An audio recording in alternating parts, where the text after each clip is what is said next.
하나님께서 주시는 말씀 우리 로마서에서 보도록 하겠습니다. 로마서 1장 17절 말씀 우리 한 절 다 같이 좀 읽었으면 합니다. 로마서 1장 17절 우리 한 절만 한 목소리로 읽도록 하겠습니다. 하나님의 말씀이 다음과 같습니다. 복음에는 하나님의 의가 나타나서 믿음으로 믿음에 이르게 하나니 기록된 바 오직 의는 믿음으로 말미암아 살리라 함과 같으니라. 아멘.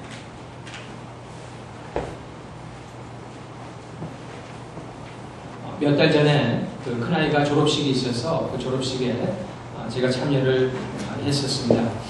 보통 고등학교 졸업식에 가면은 교육감이나 아니면 교장 선생님 또 형교사들이 나와서 이 학생들을 격려하는 그런 격려사를 하게 됩니다. 그날도 한 어떤 형교사가 나와서 거의 마지막 순서에 이제 학생들을 격려하는 그런 격려사를 했었습니다. 근데 그이가 그 말을 하는 몇 가지의 구절들이 저에게 구절은 아니지만 그런 말씀이 그런 연사가 저에게 좀 마음에 좀 와닿았습니다. 요약을 하자면은 그가 격려를 하면서 요지는 이것이었어요. 사람에게 있어서 정말 진정한 행복은 무엇이냐라는 그런 주제였습니다. 그리고 결론적으로 그가 내리는 말에서 다음과 같이 말했어요. 어떤 복잡하거나 좀 다양한 그런 것들이 아니라 우리의 삶 가운데서 소중한 것, 사랑과 진실됨을 소유할 수 있다면 그것이 바로 참다운 행복이 될 것이다. 너희들이 그런 것을 소유하기를 원한다라고 그렇게 격려를 하는데 마음에 참 와닿는 그런 연사였습니다. 큰아이가 대학을 갔고 또 대학에서 몇 가지 책자를 보니까 그 대학이 추구하는 이런 목표에 관한 것들이 나와 있더라고요. 목표를 4가지로 정하고 그 교육의 이념을 삼은 것을 제가 알 수가 있었습니다. 거기에 보게 되면 대학은 각 분야의 교수들도 있고 또 여러 기업들도 대학과 연루되어서 어떤 일들을 추구하고 움직여 나가는데 그 사람들이 와서 각자 움직이는 것이 아니라 어떤 4가지의 목표를 두고 이렇게 진행해 나가는 것을 보았고 그 4가지 목표가 제 마음에도 참 들었습니다. 그런데 제가 생각하기에는 대학이 그와 같은 4가지의 목표를 정하기까지는 처음부터 그렇게 한 것이 아니라 시간이 지나면서 세월이 흐르고 또 사회에 적응도 되고 사람의 변화 여러 가지의 것들이 조화되어서 그런 목표점이 또 생기지 않았나 이런 생각을 해보았습니다. 그런데 여러분 교회의 역사를 보더라도 이 교회가 어떤 목표를 가지고 나아갈 적에 그 가운데는 사실 수정과 보완 그리고 그 시대에 따른 적응의 모든 것들이 합류되어서 이 교회가 목표를 정해서 나아가는 그런 교회사에 여러 교회의 모습들이 많이 나와 있습니다. 그런데 문제는 무엇이냐면 때에 따라서 그렇게 정한 목표가 잘못된 방향으로 나아갈 수 있다는 것입니다. 하나님의 말씀보다는 다른 것에 치중이 되었을 적에 교회가 잘못된 방향으로 나아가게 되고 하나님께서는 그것을 아시고 하나님의 종들을 보내서 그것을 수정하게 됩니다. 그리고 보완하게 됩니다. 그래서 다시 바른 방향으로 교회가 움직일 수 있도록 마련해 주시는데 그런 현상을 하나님의 입장에서 그런 현상을 사람들에게 백성들에게 내릴 적에 우리가 그것을 부흥 혹은 개혁이라고 합니다. 개혁은 새로운 것을 만들어내는 것이 아니라 원래 고유에 가지고 있었던 하나님의 아름다운 교회의 모습을 회복하자는 것이 개혁입니다. 또 개혁 가운데 일어날 수 있는 것이 부흥입니다. 부흥이라는 것은 하나님의 백성들이 잠을 자다가 하나님의 말씀을 듣고 깨어나서 많은 백성들이 주님께로 다시 돌아오는 현상, 그것을 가리켜서 부흥이라고 합니다. 오늘은 우리가 종교개혁주일로 개신교에서 삼고 그렇게 기념하는 주일입니다. 제가 말씀드렸지만 종교개혁이라는 것은 하나님의 섭리 가운데 그 당시 중세의 잘못된 교회의 모습을 하나님께서 바꾸셔서 원래 성경적인 모습으로 되돌려 놓은 그런 역사가 종교개혁 가운데 일어났습니다. 그런데 그들이 그와 같은 개혁의 역사를 진행하면서 3가지의 관점을 두고 목표를 두었던 것이 있습니다. 그러니까 큰 목표는 우리가 종교를 개혁하자, 교회를 새 모습을 찾자였고 그 일을 이루기 위해서 전략적으로 3가지를 리포머라 하거든요. 종교 개혁가들이 중심을 두었던 3가지가 있습니다. 오늘 우리가 그 3가지를 같이 한번 보도록 하겠습니다. 보면서 우리도 또한 하나님의 뜻에 맞춰서 어떻게 교회를 같이 일구어 나갈까 생각해보는 그런 은혜 시간이 되기를 바랍니다. 첫 번째로 이 종교개혁가들, 다시 말한다면 주로 루터라는 사람을 여러분 아실 것입니다. 마틴 루터, 또 칼빈이라든지 쭈빙글리라든지 존 낙스 같은 사람이 있습니다. 이런 사람들이 우리 장로교 계통에서 많은 역사를 일으켰던 그런 사람들인데, 그 사람들이 첫 번째로 기치를 걸고 전략적으로 했던 것은 성경만으로라는 캐치플레이였습니다. 성경만으로. 다시 말한다면 성경으로 우리가 돌아가자는 그런 목표였습니다. 근데 제가 다시 한번 말씀드리지만은 어떤 일을 추진해 나갈 적에 이 리포머들이, 개혁가들이 어느 날 갑자기 의의가 확 투합이 돼가지고 종교개혁이 확 일어나는 것은 아닙니다. 요즘은 좀 그렇게 현상들이 많이 빚어지는 것 같아요. 어떤 이 메디어를 통해서 굉장한 것이 일어나고 한꺼번에 확산되는 것 같은데, 사실 교회 역사를 보게 되면은 그 사람들은 그런 것을 목적으로 안 했는데 주님을 따르려 그러다 보니까 파생적으로 이렇게 나타난 현상들이 많이 있습니다. 그 중에 하나가 이 종교개혁인데, 그들이 처음부터 모이자마자 오직 성경으로 이렇게 했던 것이 아니라 리폼을 해나가는 가운데 이런 것이 참 필요하다는 것을 깨닫고 거기에서 합의를 하고 나아간 것 중에 이 오직 성경만으로는 그런 목표가 정해지게 되었습니다. 그 당시에 중세에 이 만연했던 교가 이 로만 카톨릭 교회였습니다. 그들의 잘못된 그런 믿음 가운데 하나가 무엇이냐면은 교회가 하나님의 말씀을 정한다라고 하는 잘못된 생각이었습니다. 그것은 어떻게 보면은 바른 말 같은데 잘 생각해 보면 틀린 말입니다. 어떤 말이냐면 그들에게 믿는 사람, 그들에게 믿는 바에 있어서 교회의 머리를 교황이라고 생각했습니다. 그래서 교황이 이것이 하나님의 말씀이라고 정하면은 그것이 하나님의 말씀이 되는 그런 형태가 되어 있었습니다. 종교개혁가들은 그 자체의 구조가 잘못됐다는 것을 깨닫게 됩니다. 교회는 교회 이전에 하나님의 말씀이 우선인 것을 그들이 깨닫게 된 것입니다. 하나님의 말씀을 먼저 깨닫고 그 깨달은 가운데서 교회를 어떻게 구성해야 되며 교회의 기능이 무엇이며 교회가 이 세상 가운데 무엇을 해야 될까라는 그런 순서로 정해져야 되는데, 그들은 교황이라는 인도자를 먼저 놓고 그의 말에 따라서 움직이는 모든 세태가 되어버렸기 때문에 그것이 현대 어두운 교회의 모습을 가지게 온 거라고 생각하고 먼저 성경적인 권위를 회복하자고 그들이 말을 했던 것입니다. 다시 말한다면 종교개혁이라는 것은 성경의 권위를 되찾고자 하는 그런 운동이었습니다. 그런데 여러분, 이 성경을 보게 되면은 하나님께서 당신의 백성들을 깨우시고 바른 길로 인도할 적에 항상 보면은 이렇게 하나님의 말씀을 먼저 회복시킵니다. 그런 예가 많이 있어요. 많이 있는데 대표적인 부흥의 역사라고 생각하면은 여러분들이 미스바 운동을 생각하면 됩니다. 구약의 미스바라는 곳에서 이스라엘 백성들이 일어났던 운동입니다. 사무엘을 중심으로 해서 하나님께 화목제를 드리고 왔던 블레셋을 이렇게 퇴치함으로 말미암아 놀라운 부흥이 이스라엘 백성 가운데 일어나는데, 그 부흥 운동이 일어나기 몇 년 전에 하나님께서 준비를 어떻게 하시냐면은 그 당시의 상황 가운데 상황을 설명하면서 사무엘상에 보면은 다음과 같은 말씀이 있습니다. 하나님의 말씀이 희귀해져서, 그러니까 하나님의 말씀을 찾으려 그러더라도 찾지 못하는 현상들이 사회에 만연해졌다는 것입니다. 그런 만연해진 사회 가운데서 하나님께서 그 말씀을 다시 회복시키기 위해서 사무엘이라는 이 선지자, 또 사사를 이끌어내시고 그를 통하여서 말씀의 능력을 나타내시며 이 이스라엘 백성 가운데 빛을 비추는 그런 부흥의 역사를 일으키게 되었다는 것입니다. 하나님께서 말씀을 회복한 다음에 사무엘을 통하여서 이스라엘 가운데 놀라운 말씀의 역사를 일으킵니다. 그래서 사무엘은 그 부흥 후에 돌아다니면서 말씀을 증거하기 시작하고 이스라엘이 회복되고 이스라엘 가운데 40년간의 평강이 있었던 것을 성경 우리에게 가르쳐주고 있다는 것입니다. 그것이 바로 부흥인 것을 성경은 가리키고 있습니다.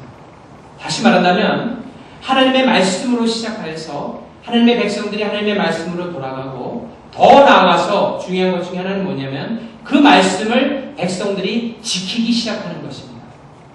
한쪽 귀로 듣고 한쪽 귀로 흘린다면은 그것은 부흥이 아닙니다.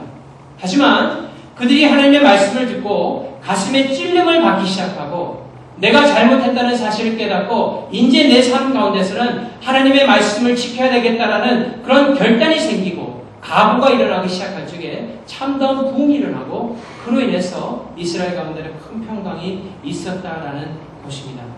그리고 그 부흥이 일어나게 되면 반드시 귀결되는 열매들이 있는데 그것은 예수님을 모르던 사람들이 주님을 믿게 되는 열매를 가져오게 됩니다. 이런 예가 있어요. 이것은 실제 있었던 일이에요.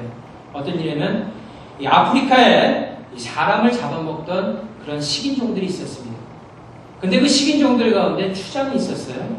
근데 그 추장이 사람을 잡아먹다가 그 가운데 온 어떤 선교사를 통하여서 예수 그리스도를 영접하게 됩니다.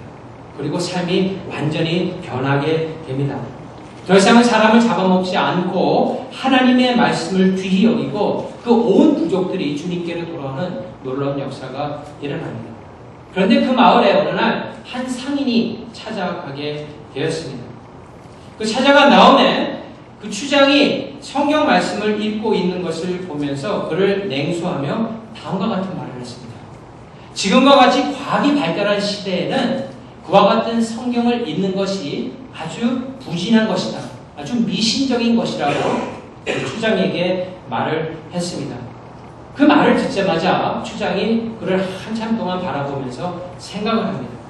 그리고 다음과 같은 말을 했어요. 만일 성경이 내 마음속에 들어오지 않았다면 당신은 벌써 내 뱃속 안에 들어와 있을 것이다. 라고 그렇게 말을 합니다. 그런 다음에 그가 말하길 세상은 변하여도 하나님의 생명의 말씀은 변할 수 없어. 이 말씀이 사람을 잡아먹던 우리를 마음을 새롭게 함으로 말미암아 새 사람이 되겠지만 과학은 결코 아무리 발달한다 할지라도 우리를 변화시킬 수 없어.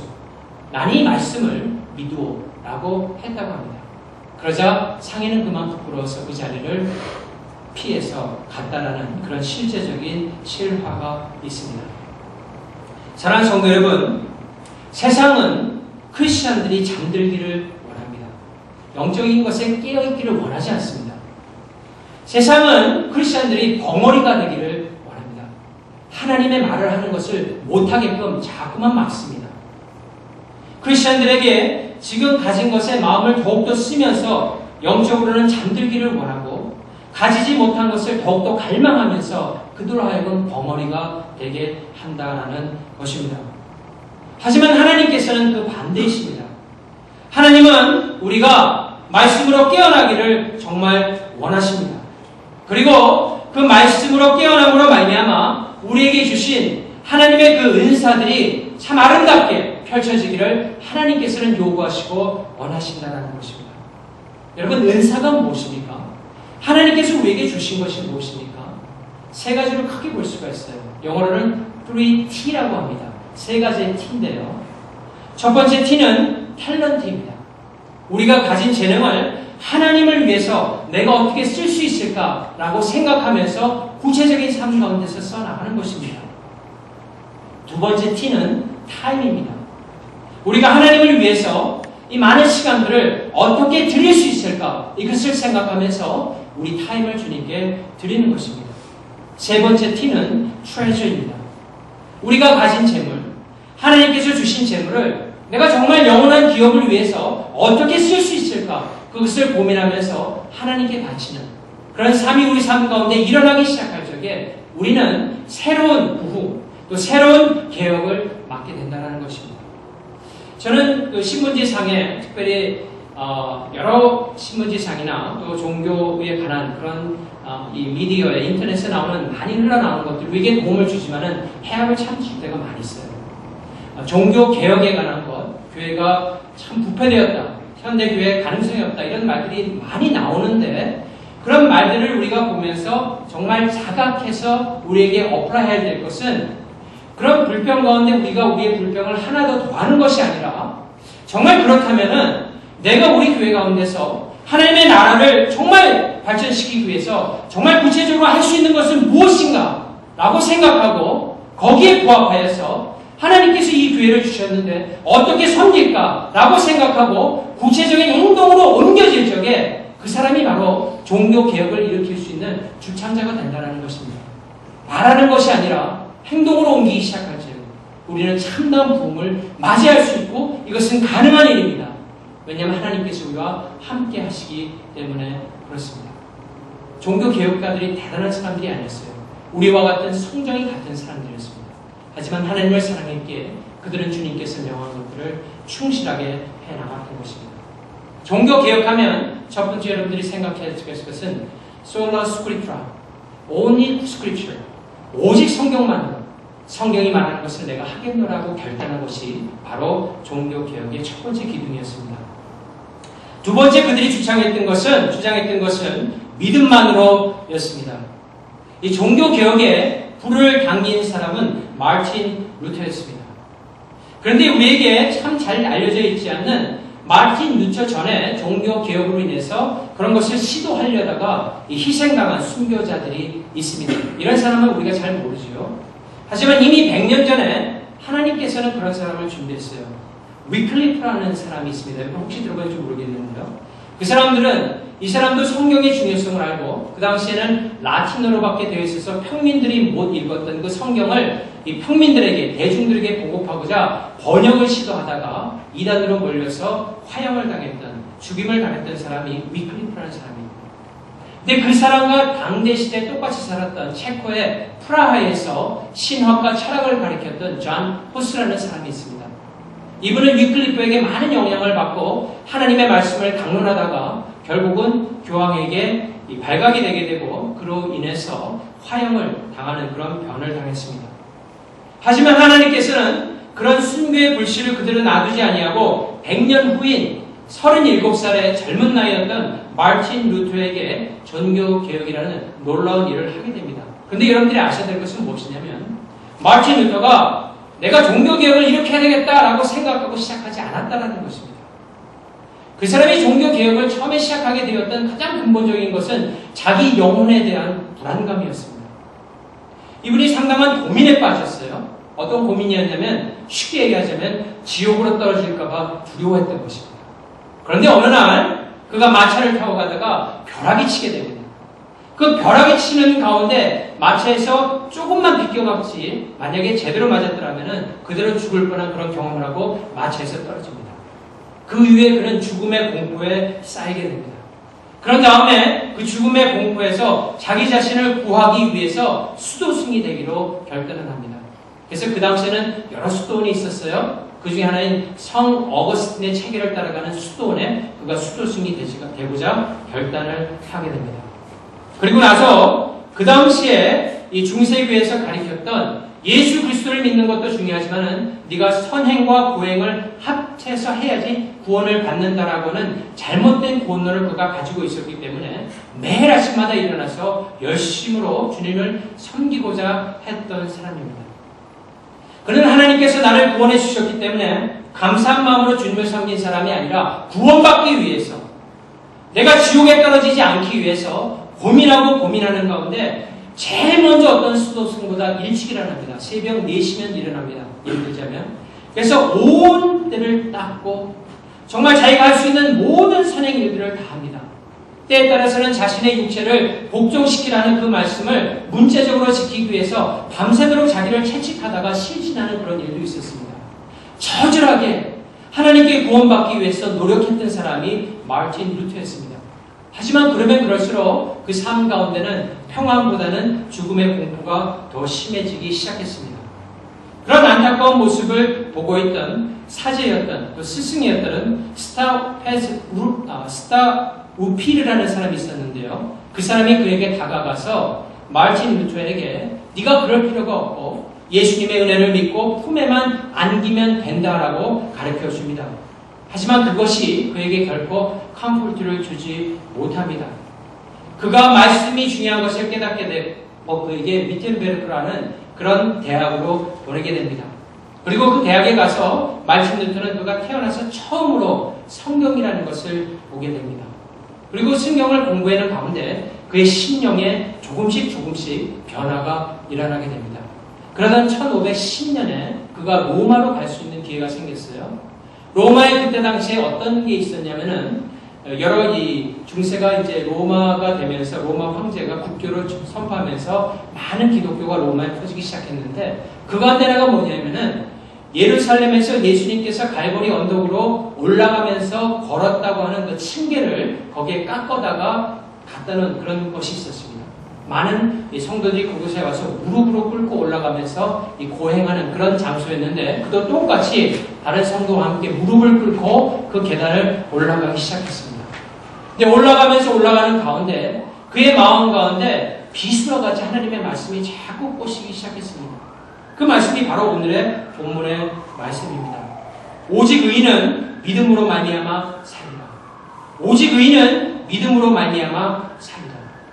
그는 그에게 하나님의 큰 은혜를 받게 됐고 선행이나 고행으로 인해서 구원받는 것이 아니라 예수 그리스도를 믿음으로 말미암아 구원받는다는 사실을 깨닫고 주님께 자신을 온전히 헌신했을 적에 그 말에 의하면 마틴 루터의 말에 따르면은 내 눈앞에 펼쳐지는 낙원을 내가 볼 수 있었다라고 고백을 합니다.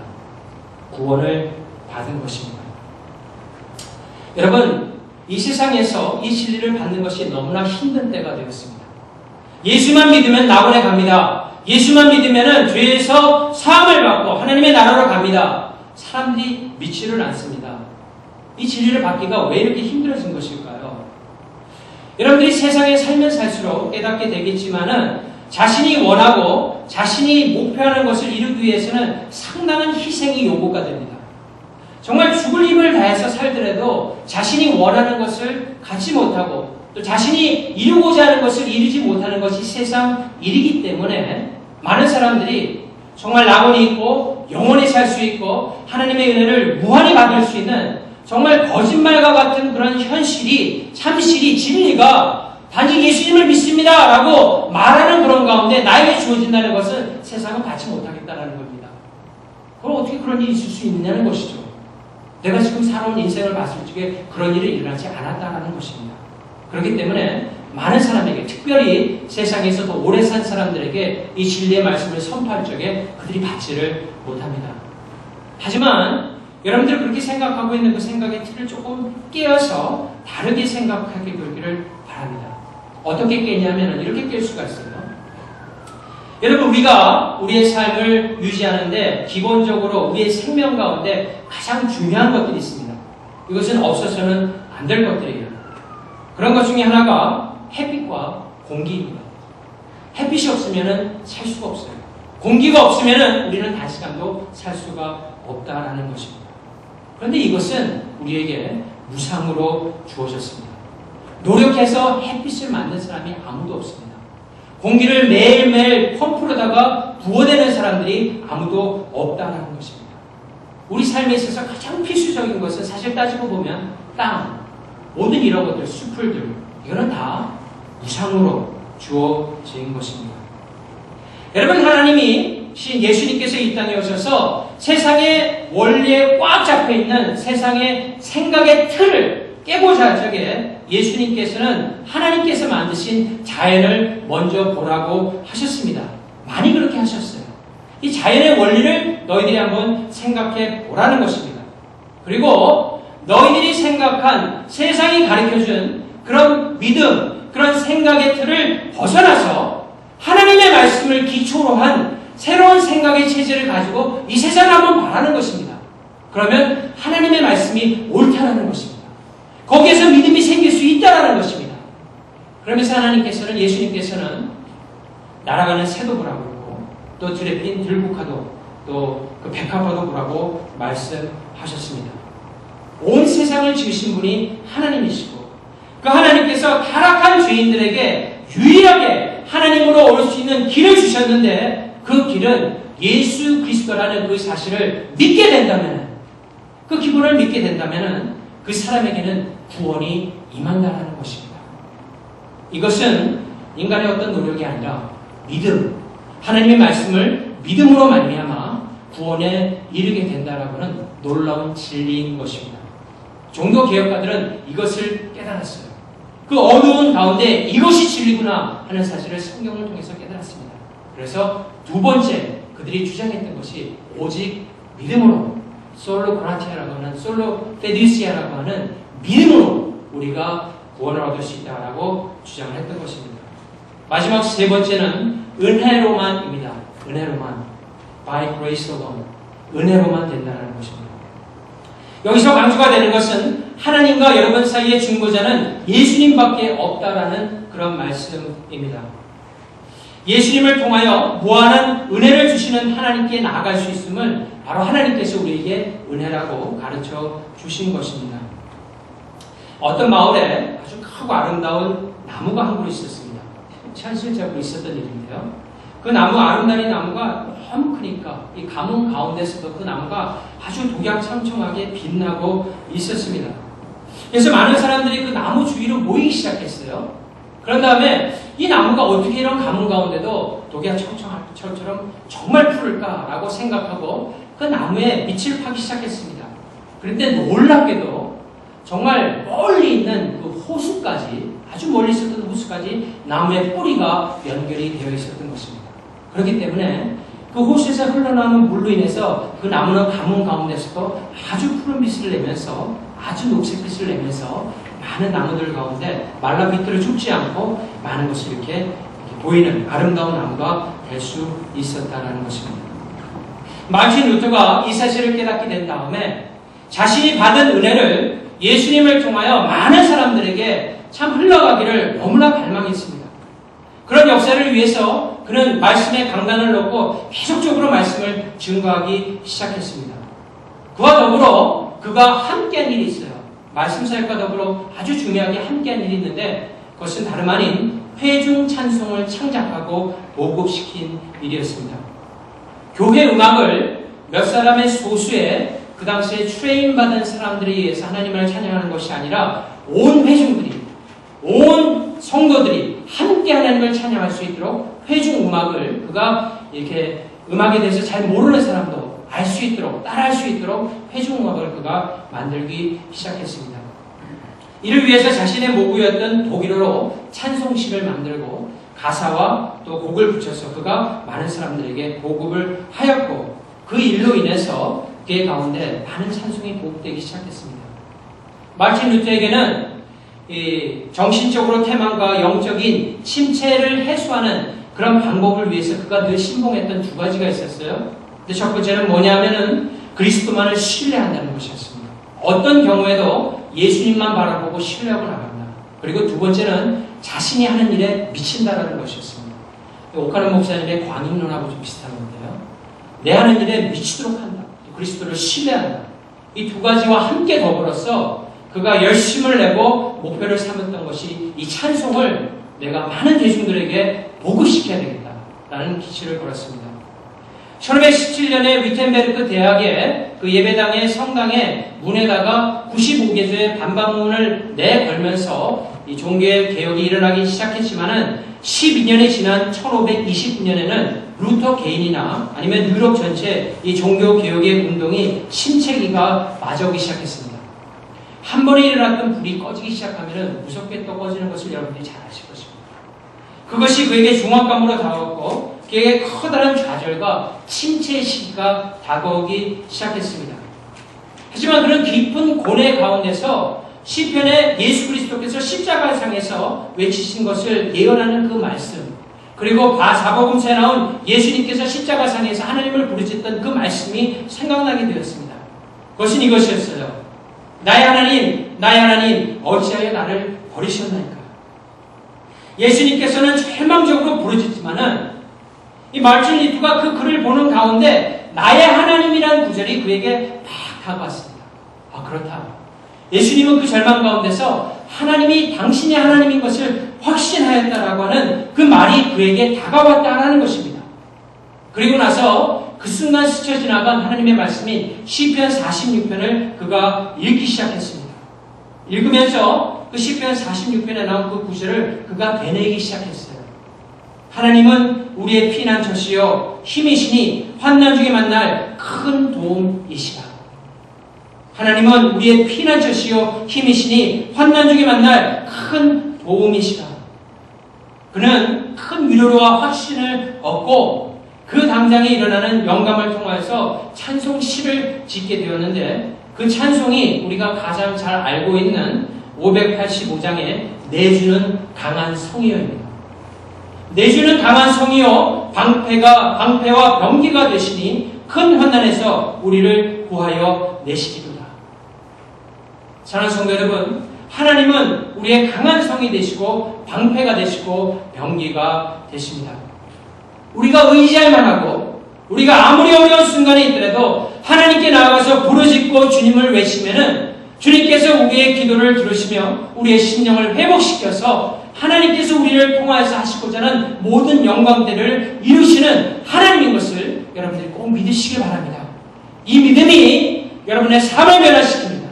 이 믿음이 여러분의 가정을 변화시키고 교회를 변화시키게 되는 것입니다. 이 믿음이 우리에게 참 생명이 됩니다. 이 세상에서 내가 왜 살아야 하는 그 이유, 존재 목적을 가리키는 것이 바로 이 믿음인 것입니다. 우리에게는 믿음이 있기 때문에, 우리에게는 이 하나님이 계시기 때문에, 우리에게는 이 복음이 들어왔기 때문에 이것을 우리가 지키고 나아가 선포할 적에 우리의 삶 가운데 놀라운 변화를 경험하게 된다는 것입니다. 말씀의 결론을 맺도록 하겠습니다.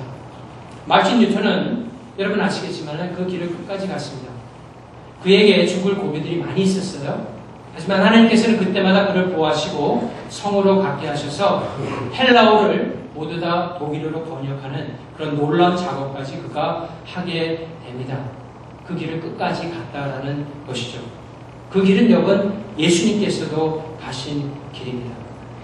근데 예수님께서 가신 길은 세상에 있는 그 어떤 성도들보다 가는 길보다 외롭고 힘들었던 길이었습니다. 마틴 루터는 힘들 적에 예수님, 주님을 붙듭니다. 예수님을 내가 의뢰합니다 라고 붙들 수 있는 주님이 있었지만은 예수님께 있었던 사람은 단 한 명도 없었습니다. 예수님께서는 십자가상에서 성부 하나님께서 버리시는 그런 엄청난 외로움 가운데 휩싸이면서 하나님께 절규했지만은 그 누구도 그를 구원해 줄 사람이 없었다는 것입니다. 왜냐하면 그 구원의 길을 당신께서 직접 열으셔야 됐기 때문에 그렇습니다. 개척을 해야 됐기 때문에, 그것을 만들어야 됐기 때문에, 그리고 그분만이 할 수 있었기 때문에. 하지만 그 외로움 가운데서 그 길을 결코 맞이하지 않고 우리들을 사랑하셔서 끝까지 가심으로 말미암아 우리로 하여금 하나님께로, 낙원으로, 천국으로 갈 수 있는 그 길을 여신 분이 바로 우리가 믿고 의지하는 주님이시여 예수님인 것입니다. 그래서 그 주님은 우리에게 복음이 됩니다. 그리고 그 주님은 우리에게 참 소망이 됩니다. 사랑하는 성도 여러분, 우리를 위해서 모진 길을 가시고 많은 조롱도 참으시고 십자가에 이른 고난도 그리고 죽음까지 마다하지 않고 가셔서 부활로 승리하심으로 말미암아 우리에게 참 소망을 주시고 지금도 살아계셔서 하나님의 우편에서 우리를 위해서 끊임없이 기도하시며 이 세상을 통치하시는 그 예수 그리스도를 우리가 믿고 의지함으로 말미암아 새로 시작하게 되는 이 한 주간도 주님과 더불어 믿음으로 승리하는 여러분 다 되시기를 주님의 이름으로 축원합니다.